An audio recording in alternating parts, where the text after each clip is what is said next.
Hello guys, welcome to केंद्रीय classes. आज अपन शुरुआत करते बेटा MHCET क्रैश कोर्स की। ओके, MHCET 2024 के क्रैश कोर्स की शुरुआत करते हैं, ठीक है ना। ऑनलाइन भी रहेगी और ऑफलाइन भी रहेगी। यहाँ पे देख लो बेटा, क्रैश कोर्स होता क्या है और मैथमेटिक्स का पार्ट क्या है और MHCET में मैथ्स के कितने मार्क्स रहेंगे और कितने चैप्टर्स हैं, कितने क्वेश्चंस को कितने मार्क्स हैं और MHCET से कौन सा कॉलेज मिलेगा और किस मतलब कितने मार्क्स को कौन सा कॉलेज मिलेगा और कितने परसेंटाइल आना चाहिए मैथ्स में, इससे आपको अच्छा स्कोर हो। ये सब चीज़ें का मैं आपको थोड़ा सा पॉइंट क्लियर कर लेता हूँ, ठीक है ना।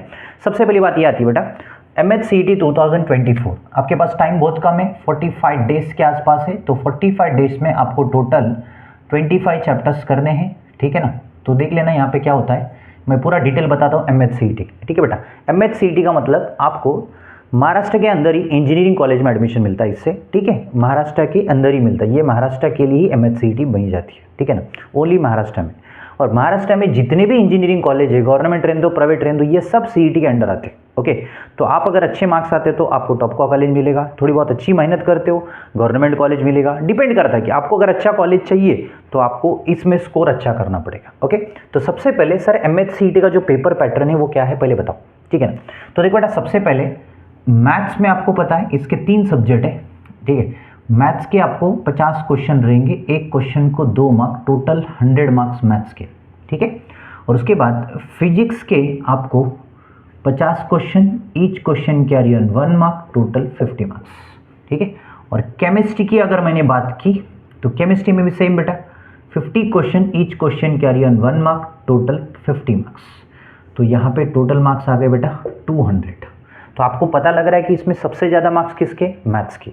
और एक क्वेश्चन कितने मार्क का है, 2 मार्क का। तो टोटल आपको जो ये एक पेपर को आपको 1 आवर 30 मिनट्स मिलेगा, ठीक है। और ये दोनों पेपर मिला के आपको 1 आवर 30 मिनट्स मिलेगी, मतलब 1.5 घंटा इसको, 1.5 घंटा इसको। और ये कंडीशन ऐसा है तो आपको पहले ऑनलाइन पेपर है बेटा, ये इसमें no negative marking, online paper है नो नेगेटिव मार्किंग, ठीक है ना। और सबसे पहली बात ये आती है कि पेपर तीनों भी एक साथ आते क्या, नहीं, ये भी रूल मालूम कर लो कि इसमें फिजिक्स और केमिस्ट्री पहले 1.5 घंटा दिया जाता, वो 1.5 घंटे के बाद ही आपको मैथ्स का पेपर आएगा, ठीक है। कौन सा पेपर बेटा, मैथ्स का जो 100 मार्क का पेपर है वो आ जाएगा। आपको पहले फिजिक्स और केमिस्ट्री का आएगा, वो 1.5 घंटा कंप्लीट करना है, 1.5 घंटा होने के बाद ही आपको मैथ्स का पेपर मिल सकता है, ठीक है। तो शुरुआत करते बेटा, मैथ्स में कितने चैप्टर्स है, क्या पोर्शन है, ओके, वो देख लेना। तो देखो बेटा, सबसे पहले मैथ्स में आपको क्लास 11th में ओनली 10 चैप्टर्स है। कितने बेटा, 10 टॉपिक्स है। तो सबसे पहला टॉपिक देखो बेटा, ट्रिग्नोमेट्री 2 आता है। क्या आता है बेटा, ट्रिग्नोमेट्री 2।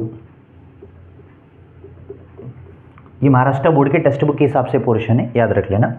और उसके बाद सेकेंड चैप्टर है बेटा इसमें कॉम्प्लेक्स नंबर, ठीक है। और तीसरा चैप्टर है PNC और चौथा चैप्टर आएगा लिमिट्स और 5वां चैप्टर है कंटिन्यूटी, ठीक है, 5वां कंटिन्यूटी।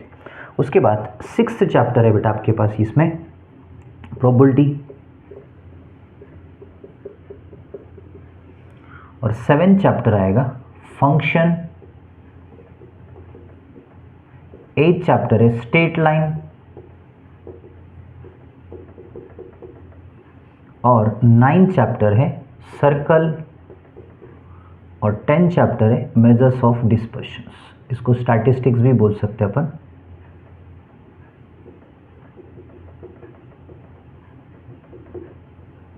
ये स्टैटिस्टिक्स, ये 10 चैप्टर है बेटा क्लास 11th के, ठीक है। और क्लास 12th का टोटल पोर्शन है बेटा पूरा का पूरे 15 चैप्टर, टोटल 15 चैप्टर्स। पार्ट 1 के 7 चैप्टर्स, पार्ट 1 7 और पार्ट 2 जो है बेटा, पार्ट 1 और पार्ट 2, पार्ट 1 के 7 चैप्टर, पार्ट 2 के 8 चैप्टर, ठीक है। और क्लास 11th में कंडीशन ऐसा है बेटा, तो क्लास 11th का पोर्शन जो है 20% आता है और क्लास 12 का जो पोर्शन है टोटल 80% आता है। मतलब इसमें अगर काउंट करें तो एक चैप्टर से ओनली 1 क्वेश्चन ही आता बेटा, ओनली 1 क्वेश्चन, एक से ज़्यादा क्वेश्चन नहीं आता पार्ट 1 के, मतलब क्लास 11th के चैप्टर से, ठीक है, ओनली 1 क्वेश्चन, मतलब आपको 10 क्वेश्चन आएंगे, 20 मार्क्स पार्ट 1 के रहेंगे और बाकी 80 मार्क्स पार्ट 2 के रहते हैं। तो यहाँ पे पार्ट 2 में भी देखो बेटा, मोस्टली चैप्टरों से 2-2 क्वेश्चन आते, कुछ चैप्टर से 3 आते, कुछ चैप्टर से 4 भी आ सकते, कुछ चैप्टर से 5 भी आ सकते। तो ऐसे वेटेज वाले चैप्टर है vector, differential equation, integration, okay, और डिफरेंशिएशन भी रेयरली पूछा जाता है, बट ज़्यादा से ज़्यादा इंपॉर्टेंट वाले 3 चैप्टर, वेक्टर और डिफरेंशियल इक्वेशन और इंटीग्रेशन, इन चैप्टरों से ज़्यादा क्वेश्चंस आ सकते हैं। ओके, दूसरी बात ये है कि 80% जो पोर्शन है वो पूरा 12वीं का है और ओनली 20% जो पोर्शन है वो 11वीं का है। और 11वीं में कौन से चैप्टर, मैंने 10 चैप्टर आपको बता दिए, यही 11वीं के 10 चैप्टर है और 12वीं के टोटल 15 चैप्टर है, पार्ट 1 के 7 और पार्ट 2 के 8। ठीक है, तो आपको नियर बाय इसको अगर आप मेहनत करोगे तो इसमें ऐसा रहेगा कि आपको मैं डेली क्या कर सकता हूं बेटा, चैप्टर वाइज डीपीपी डिवाइड करूंगा, ठीक है, और पूरा पोर्शन होने के बाद 10 टेस्ट लूंगा बेटा, मतलब 10 टेस्ट सीरीज लूंगा, ओके, 100 मार्क की डेली प्रैक्टिस सीट होगी। मेरा वीडियो बनने के बाद उसके नीचे आपको डीपीपी मिलेगी, उस डीपीपी के सॉल्यूशन भी आपको डालूंगा, ठीक है ना। तो डेली फॉलो करते रहना। थोड़ा सा मुझे लगता है मेरी क्लास जो होगी वो लेट होगी, रात में 10-11 बजे के बाद मैं वीडियो रिकॉर्डिंग करता हूँ, उसके बाद दूसरे दिन आपको उस क्लास मिलेगी, ठीक है ना। तो और मेरी एक class near by 40 to 50 minutes की रहेंगी, 40 मिनट्स मिनिमम, ठीक है ना।